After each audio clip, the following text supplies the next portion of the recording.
une raison que vous allez comprendre au fur et à mesure qu'on va mieux rentrer dans ce texte. Bien-aimés, je voudrais vous proposer aujourd'hui de réfléchir sur un acte. Un acte que Jésus a accompli et de voir quelle est la portée de cet acte pour nous aujourd'hui. Nous trouvons cet acte en Marc 8. J'ai toujours dit que l'évangéliste Jean aurait pu raconter la même histoire. Mais chez lui, il a shorté cette histoire qui n'était pas trop importante. C'est tellement pour lui. Parce que ça nous ramène à une scène qu'on trouve chez Jean et qu'on trouve aussi chez Marc. Et nous sommes dans Marc 7, versets 31 à 37.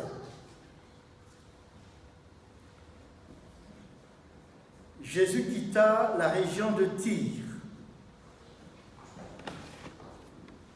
et passant par Sidon, il regagna le lac de Galilée en traversant le territoire des 10 villes.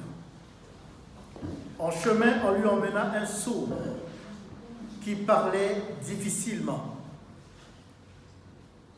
et on le pria de lui imposer les mains.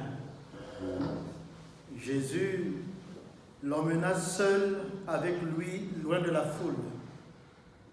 Il lui mit ses doigts dans les oreilles et après les avoir humectés de sa salive, de sa propre salive, il lui toucha la langue. Puis il leva les yeux au ciel, poussa un profond soupir et dit « Ephphatha », ce qui veut dire « ouvre-toi ». Aussitôt, les oreilles de cet homme s'ouvrirent, sa langue se délia et il se mit à parler distinctement, comme tout le monde. Jésus recommanda aux assistants de n'en rien dire à personne, mais plus il le leur défendait, plus ils en parlaient. Rempli d'une admiration sans borne, il s'écriait « Tout ce qu'il fait est magnifique. Il fait même entendre les sourds et parler les muets. » Jusque-là, notre lecture. J'ai choisi cette version parole vivante qui nous donne d'entendre le texte un peu différemment du texte dont nous avons l'habitude, qui est celui de Lucien. Bien-aimés, je veux entrer dans le texte maintenant pour nous donner de percevoir ce que le Seigneur veut nous dire ce matin. Je crois qu'à l'intérieur de ce texte, il y a vraiment l'idée d'une vision structurelle, d'une vision forte pour cette Église. Nous sommes encore tout petits, mais il y a une vision si nous savons écouter cette parole.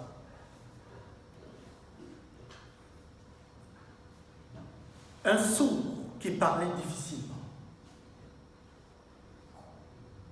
Il est clair qu'il s'agit des grognements dont on entend parler ceux qui sont sourds et muets. Parce qu'il y a des gens qui sont sourds, mais qui peuvent parler. Mais ils parlent souvent difficilement à cause, très certainement, de la surdité.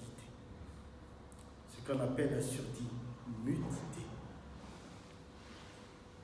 Oui, il avait du mal à articuler et à bien parler, très certainement. Nous avons cette expérience des sourds. La présentation de l'homme par son entourage, un homme sourd et de plus quasi muet, puisque ce sont les gens qui croisent le Christ alors qu'il vient de l'autre côté de Tyr. Ou si vous lisez en amont le texte, vous avez le récit de Christ avec la femme syrophénicienne. Nous en parlerons le dimanche prochain lors de notre culte consacré totalement à la prière. Une exhortation qui nous permettra de voir comment le combat, la prière peut être vraiment un combat avec le Seigneur. Mais si nous persévérons, car le Seigneur a des promesses pour nous permettre d'arriver au bout de ce que nous demandons. Là-bas, une femme syrophénicienne va solliciter le Christ et obtenir du Christ quelque chose. Mais voyez-vous, il quitte là-bas et il est au niveau de la Décapole. Il veut atteindre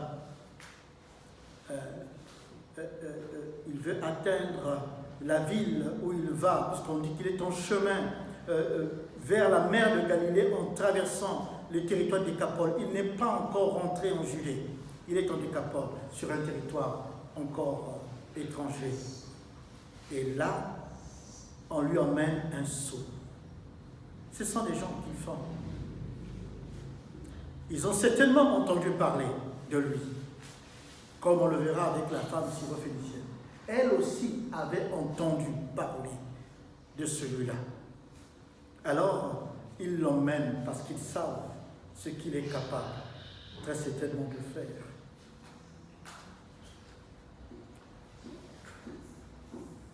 Un homme sourd et de plus quasi muet indique que le lien organique entre la mutité, le fait d'être muet, et la surdité n'est pas toujours perçu par nous. Ce que l'on va voir, c'est quelqu'un qui est sourd, qui est muet. Les gens ignorent que s'il est muet, c'est parce qu'il est sourd. Il est doublement affecté d'une double infirmité. Voyons si Jésus peut guérir deux infirmités. Jusqu'aujourd'hui, il n'en guérissait que un. Donc chaque personne qui venait avec son infirmité.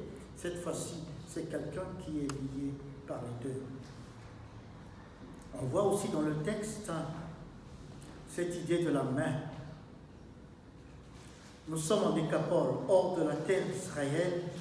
On ne peut demander les grands signes rituels, les deux mains, parce qu'il lui demande d'imposer ses mains, de lui imposer les mains, parce qu'ils avaient vu Jésus guérir en imposant les mains. Donc, qu'il impose les mains. Ceux-ci le disent clairement, impose tes mains parce que tu fais l'acte magique et puis tout est accompli. Mais Jésus ne tiendra pas compte de cette restriction dans la demande. Il mettra les deux mains à la tâche. Et Jésus le prend, l'emmène à l'écart de la foule. Jusqu'à là, je suis le texte. Ce que Jésus va accomplir ne peut avoir les caractéristiques d'un miracle comme on a l'habitude de le voir, et encore comme on le voit aujourd'hui, lorsque des gens se montrent forts pour Dieu et veulent faire les miracles que Christ faisait, sinon plus que lui. Alors ils se mettent en scène pour montrer qu'ils sont les plus grands, qu'ils ont l'Esprit du Seigneur avec eux et qu'ils peuvent tout accomplir. Alors ils font du spectacle, ils sont devant le monde et ils réalisent les choses pour que tout le monde voit que c'est eux qui sont la source de la puissance est en eux. Et ces gens, on les appelle les hommes de Dieu. L'homme de Dieu. Ce n'est pas cela que Jésus fait. Ici, Jésus prend la personne et l'amène loin de la foule. Oui,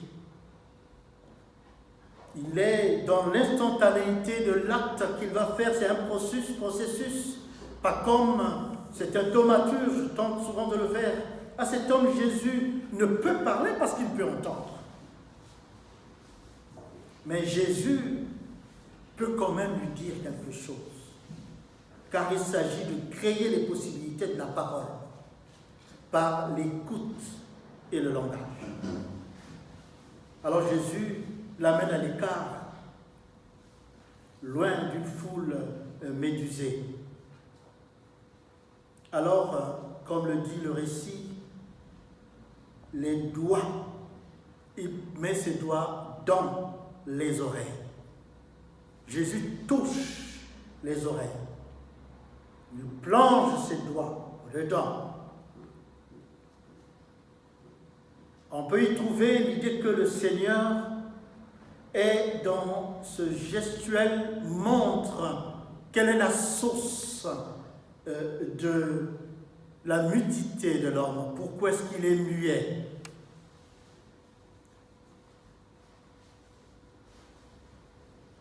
Et l'on voit Jésus cracher.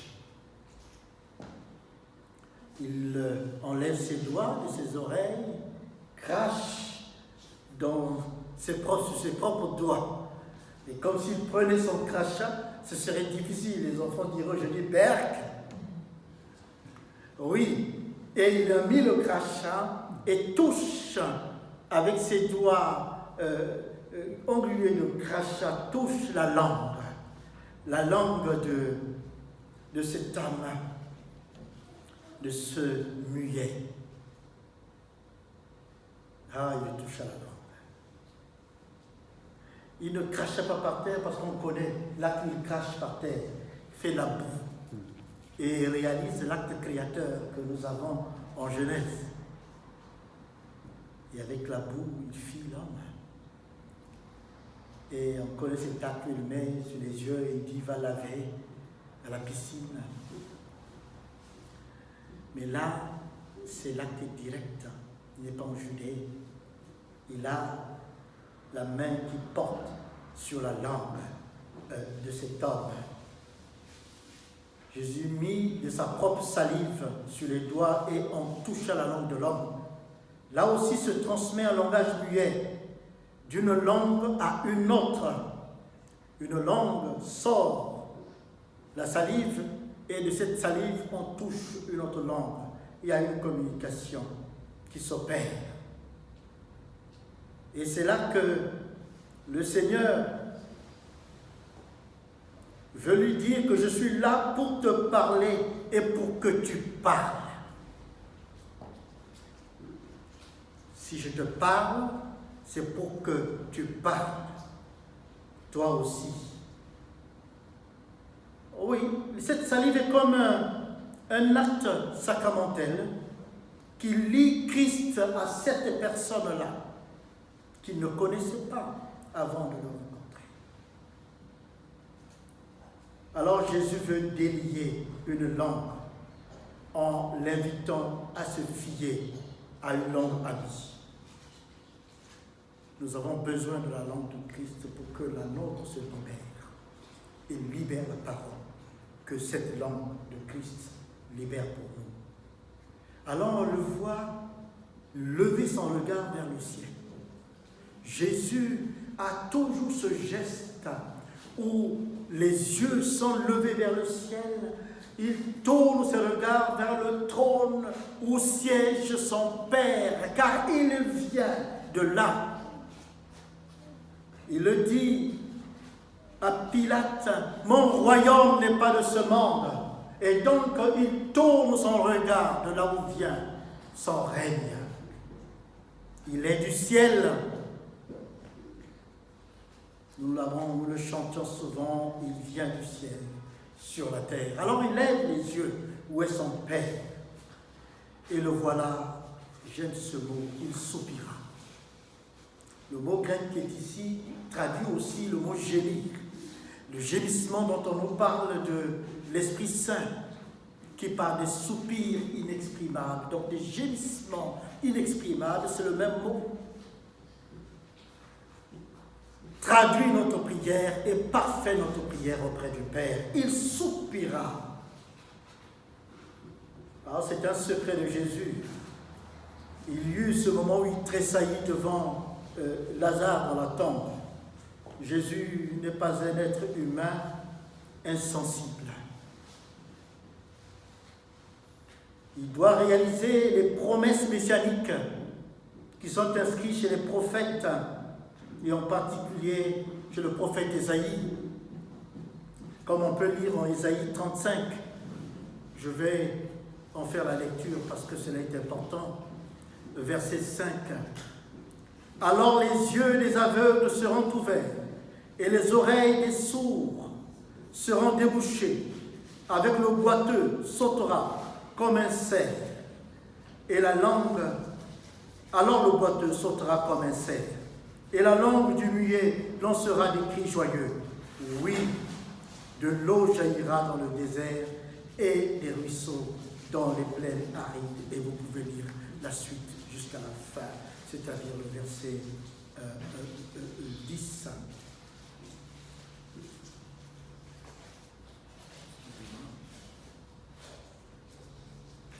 Oui,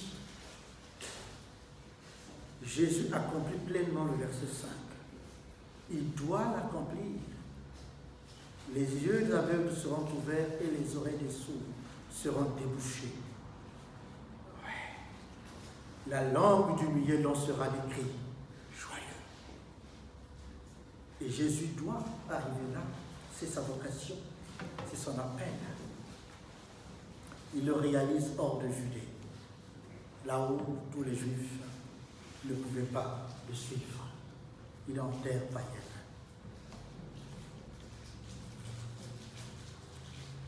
Bien-aimés, en réalisant ces promesses, les sourds entendront, les muets retrouveront la parole. Jésus accomplit pleinement sa vocation.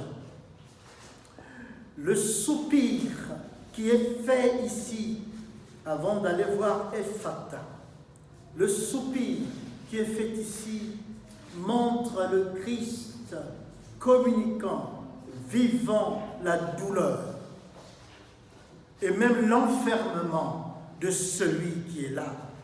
Mais c'est un soupir qui est lancé vers le ciel, c'est une prière excellente qui est faite auprès de son Père. Jésus dit qu'il ne faisait que ce que son Père faisait. Donc, il lui faut tourner le regard vers son Père pour pouvoir y obtenir et communiquer avec le Père ce qu'il vit. Car le Père lui accorde toutes choses. Il gémit vers le ciel et il n'avait pas encore parlé jusque-là.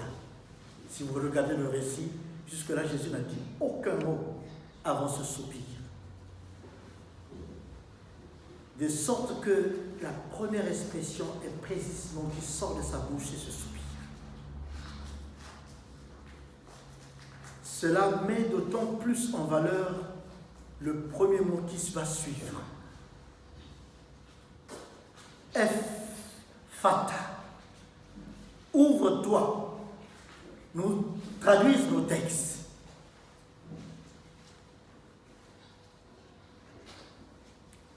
Le mot Ephata est un mot tiré de l'araméen. Jésus parle la langue de celui dont il délie la langue et il ouvre les oreilles. Il lui parle dans sa langue vernaculaire, la langue qu'il utilise. Le grec rend le mot tel qu'il est, Ephata. Ouvre-toi, dit le texte. Alors, ce texte nous donne l'impression, quand on traduit par ouvre-toi, que c'est une injonction que Christ fait à la personne. Non. Parce que pour ceux qui savent lire un peu le grec, le verbe est au passif. Quand c'est le passif, ça veut dire qu'aucune action n'est demandée à celui qui est surveillé. Il ne peut rien faire. C'est plutôt un ordre qui vient de l'extérieur, qui vient du Créateur lui-même, qui parle à l'oreille, qui est sourde, et dit à l'oreille, ouvre-toi. Langue, délie-toi, ouvre-toi. Alors langue, ouvre-toi et parle. C'est Christ qui agit. Il ordonne ce que tu ne peux faire, que lui seul peut pouvoir faire. Et c'est ainsi que il ne s'agit pas de dire « ouvrez-vous au Seigneur ». C'est plutôt l'idée « laissez-vous vous ouvrir au Seigneur ou par le Seigneur ». c'est l'acte qui se réalise. Il est passif, il ne peut rien faire. Il est totalement soumis, il attend le miracle de celui qui fait les miracles, du thaumaturge, qui passe sur ce territoire de Décapole. Et on le voit. C'est sournoyé. Ephphatha. Ouvre-toi. Jésus ne dit pas fais un effort. Ouvre-toi, mais plutôt relâche-toi. Laisse-toi ouvrir. Ouvre-toi. Non pas une injonction qui laisserait entendre que cela tient tout avant tout à la volonté de l'homme. Jésus ne dit pas si l'homme voulait ou il pourrait. Et nous avons Philippiens 2,13 qui dit que c'est lui qui crée en vous le vouloir et le faire selon son bon plaisir. C'est lui qui le produit. Et c'est là un élément important à comprendre dans cette Ephphatha. Alors parfois les églises deviennent des églises qui veulent agir elles-mêmes pour ouvrir, alors qu'elles sont au service de Maître, au service de Jésus-Christ. Oui, nous avons à agir. Oui, nous avons à faire agir la volonté du Seigneur, mais en laissant le Seigneur agir. Oui, le narrateur ici précise que les oreilles s'ouvrent et que le lien de la langue, ce qui lie la langue, ce qui la retient, est délié. Oui, il y a quelque chose qui tenait la langue, la surdité. Et donc il a fallu que la surdité parte pour que la langue se libère et commence à balbutier des mots. Mais quels mots?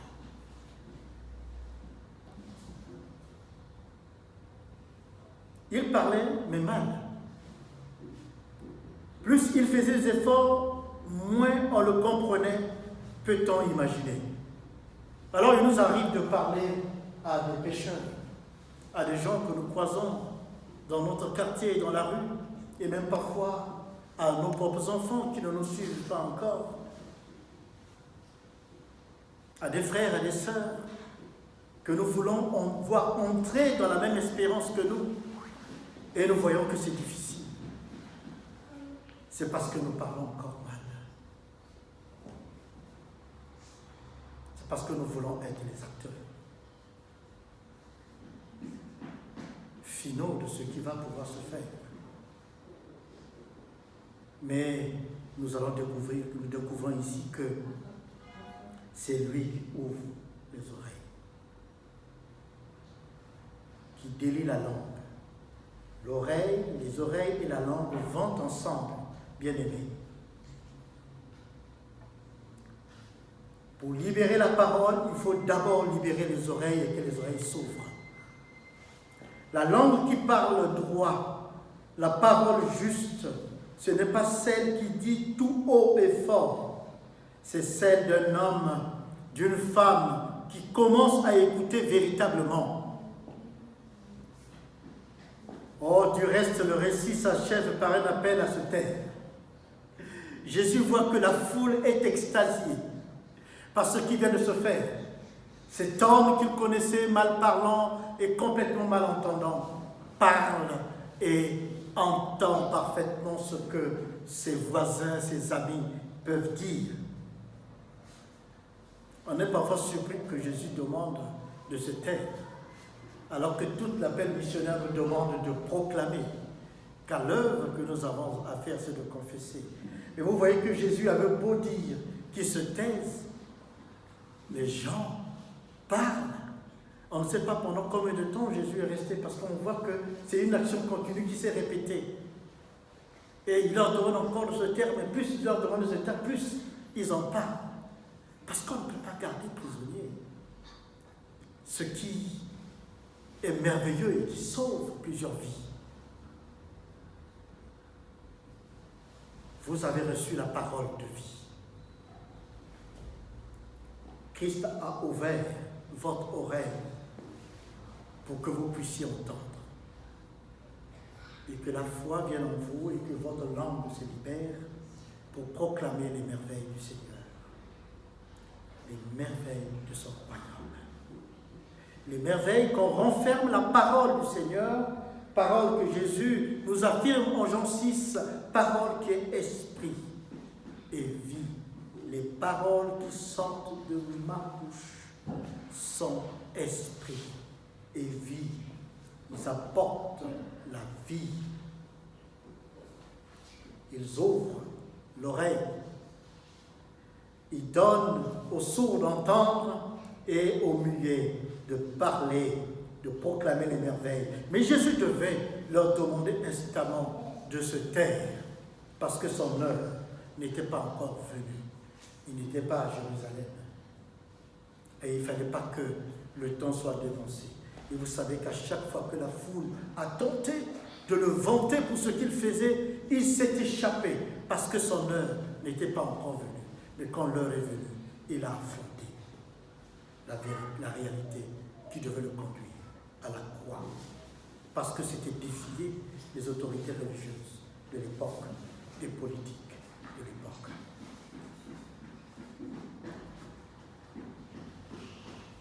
Bien-aimés,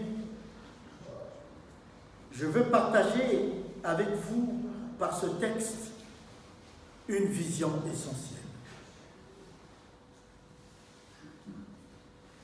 L'Église est appelée à ouvrir les oreilles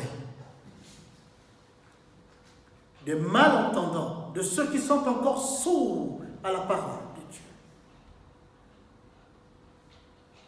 Parce que nous-mêmes, nous avons connu l'espérance. À ses disciples, il dit, allez et faites de toutes les nations les disciples, les baptisant au nom du Père, du Fils et du Saint-Esprit, enseignez-leur ce que je vous ai appris. Mais il faut aller. Mais alors nous irons vers les sourds. Mais pour que nous allions vers les sourds, il faut que nous-mêmes, nous soyons réellement, non pas des sourds,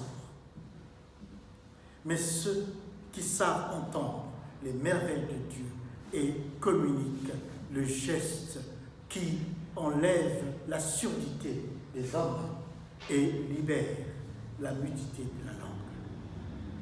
Il faut que nous soyons cela.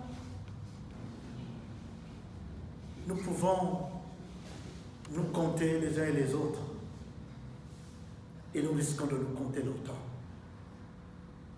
si nous ne sommes pas une église qui développe une interaction avec la cité dans laquelle nous sommes.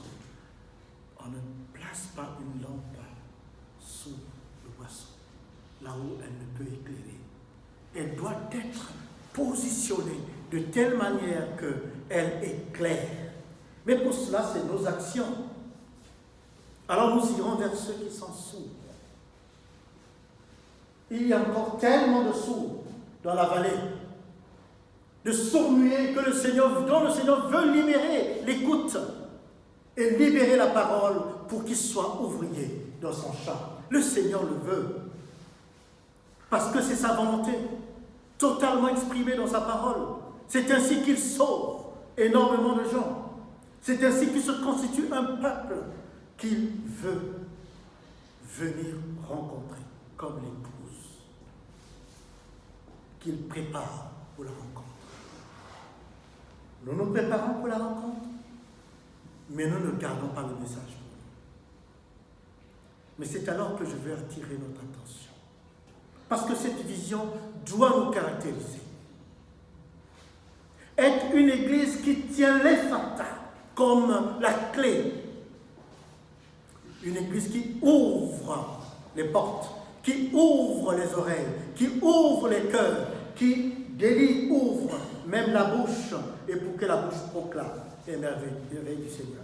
Mais pour cela, bien-aimés, nous avons à être de ceux qui reconnaissent que c'est le Seigneur qui le fait. Ce n'est pas nous. Parfois, nous pensons qu'il suffit que j'aille voir ce gros pécheur endurci qui est dans le petit coin de lui dire « Viens, mon Seigneur !» Tu ne comprends pas, tu ne comprendras pas. Et on lui parle comme si on lui parle, il n'écoute pas. Plus on lui parle, plus il est têtu. Mais c'est parce que nous oublions le soupir. Le soupir que fait Christ. On dit que quand il met même ses doigts, il soupire. Il tourne le regard vers le Père et reçoit du Père ce qui est nécessaire pour ouvrir l'oreille de celui qui était sourd. Alors c'est le Seigneur qui le fait. Ne l'oublions jamais. Nous-mêmes, c'est le Seigneur qui nous a emmenés petit à petit, petit à petit. Il y en a où c'est brusque, pour d'autres c'est petit à petit. Et lorsque nous comprenons, nous rendons compte, mais tiens, ce qu'un tel me disait était vraiment vrai. J'ai un ami à qui je parlais de l'évangile. On était très amis, mais il était tellement ancré dans la chair, c'est extraordinaire. À un moment donné, j'étais même fatigué et j'avais abandonné. Mais chaque fois que j'allais à mes réunions de l'église, je passais le voir. Je passais le voir et à la fin, quand on se retrouvait, mais c'était un grand ami depuis la classe de terminale. Et puis finalement, quelques années plus tard, il était en Chine étudié et il m'appelle du Japon où il est installé. Depuis quelques années, il enseigne à l'université d'Osaka. Alors il m'appelle. Il me dit, je l'ai au téléphone, je ne le reconnaissais plus. Entre-temps, il avait souffert, il a été malade, il a connu l'AVC. Il avait complètement perdu la langue était devenue tellement pâteuse quand il me parlait. Et j'avais du mal à me dire que c'était lui qui me parlait. C'est quelqu'un qui était fluent quand il parlait, il avait le verbe dans la bouche, comme on peut le dire. Très éloquent. Mais il avait du mal. Alors il m'a raconté son histoire. Et il m'a dit, mais tu ne me parlais pas comme ça que Dieu était bon. Qu'il était bon de connaître l'évangile. Que l'évangile, c'est vraiment la parole, ce qui vous donne la vie. Il était tellement enthousiaste. J'étais un peu interloqué parce que je me dis, attends, le pécheur invétéré. Et il va me dire, mais pourquoi tu n'as pas tellement insisté? Et c'est vrai que ça m'a emmené à dire parfois, nous lâchons très facilement le morceau. Mais je crois que mes prières étaient quand même entendues de Dieu. Ça s'est réalisé plus tard, loin, plus de 10 ans plus tard, alors que nous nous étions plus vus plus de 10 ans. Et quand il m'appelle, il venait de sortir de cet accident, guéri un peu de la crise d'AVC qu'il avait pu faire. Oui, c'est le Seigneur qui ouvre les cœurs. Ayant confiance que le Seigneur ouvrira les cœurs de beaucoup de gens dans la vallée de Chevreuse. C'est là que nous sommes appelés à parler de ceci. Alors nous agirons comme Église pour être en contact avec les gens, pour parler avec les gens, pour parler de l'Évangile autour de nous, non pas comme ceux qui brusquent les gens, mais ceux qui savent emmener les gens loin de la foule, à l'écart comme le Christ, qui soupirent avec lui et ensuite qui emmènent ses voisins, ses amis, ses frères, ses sœurs et même parfois nos propres enfants à s'ouvrir totalement à l'écoute de la voix de Dieu. Oui, c'est à une écoute que le Seigneur nous appelle. Le soupir du Christ nous ouvre à l'infini. Et compassion de Dieu. Compassion à laquelle nous sommes appelés à nous confier. Et à confier ceux que nous pourrons emmener, inviter vers le Seigneur pour laisser le Seigneur leur ouvrir, car nous-mêmes, nous avons accepté de voir nos propres oreilles s'ouvrir. Ephata, c'est annoncer les compassions infinies de Dieu, la liberté que le Seigneur nous offre, une liberté infinie de tout ce qui enferme l'homme. Dieu libère notre entendement. Même pour comprendre la parole, il faut que ce soit lui qui ouvre notre intelligence. Ephata va être notre mot d'ordre. Mot d'ordre de l'Église. Un nom qui va être au cœur de la vision de l'Église pour que Dieu, le Christ, soit celui qui ouvre la surdité pour rendre l'homme écoutant la vie de la vie écoute. Oui, les cultes de prière que nous aurons vont aussi être des cultes orientés pour ce souci. Car ce que nous voulons, c'est que ce que le Seigneur s'est choisi vienne à lui. Je ne sais pas vous, mais quand vous vous promenez dans ces villes, quand vous passez dans la semaine et que vous voyez devant les églises le nombre de personnes qui s'en vont, parfois vous avez 4 véhicules alignés. Des personnes âgées qui s'en vont parfois sans avoir entendu, reçu la parole. Est-ce que ça vous touche? Moi, ça me parle depuis que je suis venu par ici. Ça me parle de visiter les maisons de retraite. Il y en a tellement de personnes âgées. Ça me parle de voir ces jeunes livrés quasiment à eux-mêmes. Ça me parle de dire qu'ils entendent l'évangile. Les évangiles qui changent et qui libèrent, qui réorientent notre vie. Soyons de ceux qui vont confier la vie dans les mains du Seigneur. Ephata.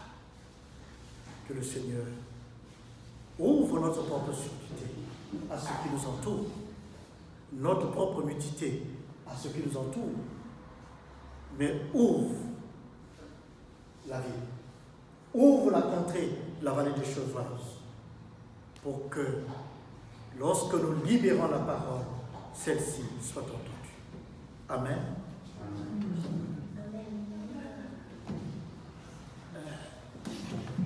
Je ne sais pas, vous avez prévu un cantique?